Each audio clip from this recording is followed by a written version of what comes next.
Shalom Bapak Ibu Saudara, senang sekali menjumpai Anda kembali dalam siaran Good News malam hari ini.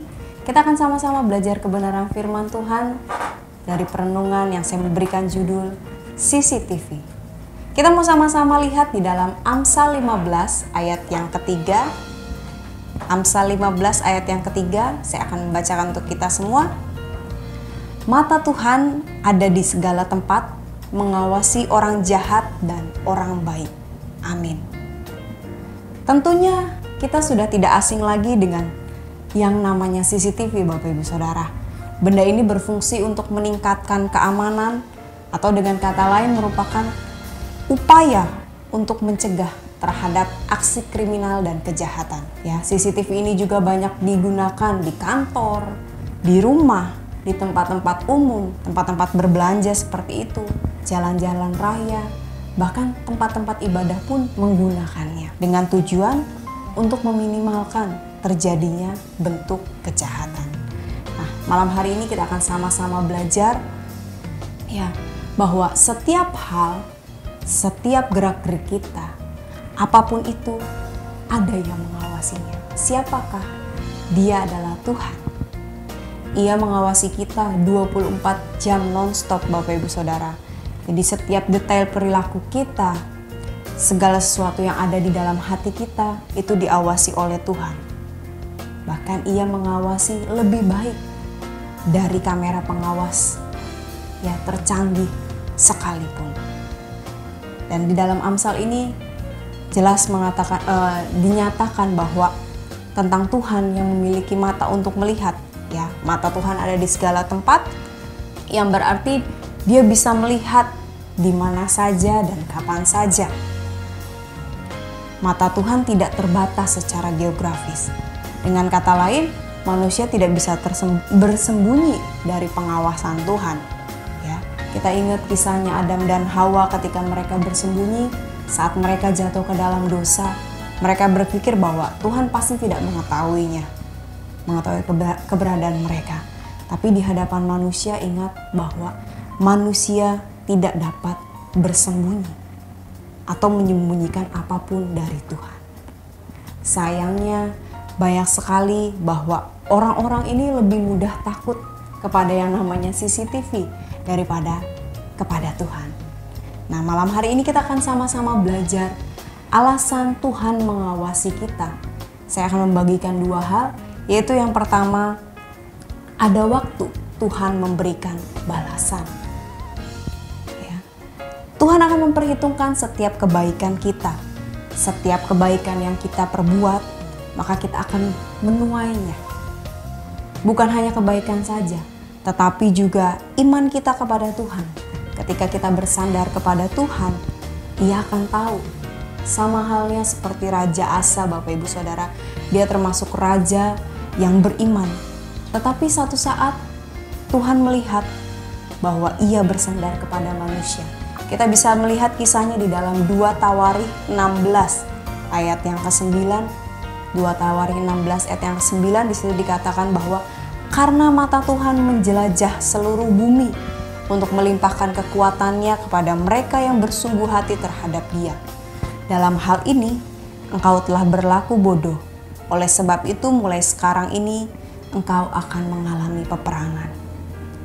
Tuhan berkata bahwa Ia akan memperhitungkan kesungguhan hati setiap manusia dan akan memberikan kekuatan. Tetapi bagi orang-orang yang tidak bersandar kepada Tuhan, Dia menyebutkan bahwa sebagai orang bodoh yang akan memberikan ganjaran di bumi ini. Dalam kasus Raja Asa Bapak Ibu Saudara, Tuhan mendatangkan peperangan dalam kehidupannya. Jadi ingat, saat kita tidak bersandar kepada Tuhan, saat kita berjalan dengan kekuatan kita sendiri, Tuhan akan mengetahuinya. Dan saat kita berpaling kepada Tuhan, maka akan ada peringatan yang Tuhan berikan. Dan di saat peringatan itu ada di dalam hati kita dan kita tidak mau bertobat, ya, akan menimbulkan masalah di dalam kehidupan kita. Oleh sebab itu, dalam segala keadaan kita harus bersungguh hati. Karena janji Tuhan mengatakan bahwa Dia akan memberikan kekuatan untuk kita dapat melalui setiap masalah yang ada. Tetapi kalau kita tidak bersandar kepada Tuhan, kita menggunakan kekuatan kita sendiri, maka masalah bisa saja muncul dan akhirnya menghasilkan kehancuran di dalam kehidupan kita. Itu poin yang pertama, alasan Tuhan mengawasi kita, yaitu ada waktu Tuhan memberikan balasan. Kemudian poin yang kedua, kita akan sama-sama belajar bahwa ada hari penghakiman. Bapak Ibu, saya membawa kita kepada yang namanya CCTV tadi ya. CCTV itu biasa digunakan untuk melihat satu kejadian di tempat perkara ya. Kalau kita melihat hasil rekaman CCTV itu, kita bisa melihat apa yang sebenarnya terjadi dan siapa yang terlibat di dalamnya, di dalam kejadian tersebut ya. Bahkan videonya pun bisa dijadikan sebagai barang bukti untuk dalam sebuah perkara seperti itu. Dan sama halnya juga mata Tuhan, Bapak Ibu Saudara. Tuhan melihat setiap perbuatan kita. Tuhan juga akan menilai perbuatan kita, baik atau jahat. Kalau kita terus melakukan hal yang jahat, maka kita akan menerima pembalasan yang daripada Tuhan. Di dalam Wahyu 22 ayat 12 sampai ayat yang ke-13, Wahyu 22 ayat 12 sampai 13, di situ dikatakan bahwa sesungguhnya aku datang segera dan aku membawa upahku untuk membalaskan kepada setiap orang menurut perbuatannya. Aku adalah Alfa dan Omega, yang pertama dan yang terkemudian, yang awal dan yang akhir. Jadi setiap perbuatan kita dicatat oleh Tuhan. Kalau kita tidak kunjung bertobat, maka Dia akan memberikan balasan sesuai dengan apa yang kita lakukan. Dan itu akan membawa kepada penghakiman orang-orang berdosa. Walaupun dosa itu telah ditebus oleh Tuhan, benar ya, tapi kita tidak boleh terus hidup di dalam dosa. Kita harus berhenti untuk berbuat dosa. Kalau kita tidak bertobat, maka Dia akan menghakimi kita dan membawa kita kepada penghukuman yang kekal. Seperti yang tertulis dalam Wahyu 20 ayat 12, dan aku melihat orang-orang mati besar dan kecil berdiri di depan tahta itu, lalu dibuka semua kitab, dan dibuka juga sebuah kitab lain, yaitu kitab kehidupan, dan orang-orang mati dihakimi menurut perbuatan mereka berdasarkan apa yang tertulis di dalam kitab-kitab itu. Jadi ayat ini menunjukkan bahwa betapa Allah mengetahui setiap detail perbuatan kita ya, apa yang ada di hati kita. Saat kita terus-menerus berdosa, berbuat dosa, maka Tuhan akan mencatat. Ya, dan ketika hari penghakiman tiba, kitab itu akan dibukakan sehingga kita akan mendapatkan penghakiman sesuai dengan apa yang kita lakukan. Ya, karena itu Bapak Ibu Saudara, dari renungan malam hari ini kita sama-sama belajar, mari tetaplah jaga hati kita di dalam Tuhan.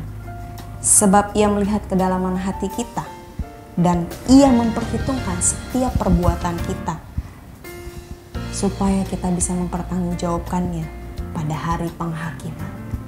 Hati-hati dengan hidup kita, hati-hati dengan apa yang ada di dalam hati kita.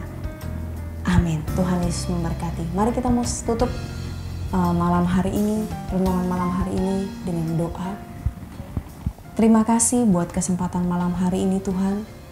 Di waktu yang singkat ini Tuhan masih menguatkan kami, memberikan kami perenungan yang daripada-Mu untuk kami boleh berhati-hati terhadap apa yang kami lakukan, terhadap apa yang kami pikirkan Bapa.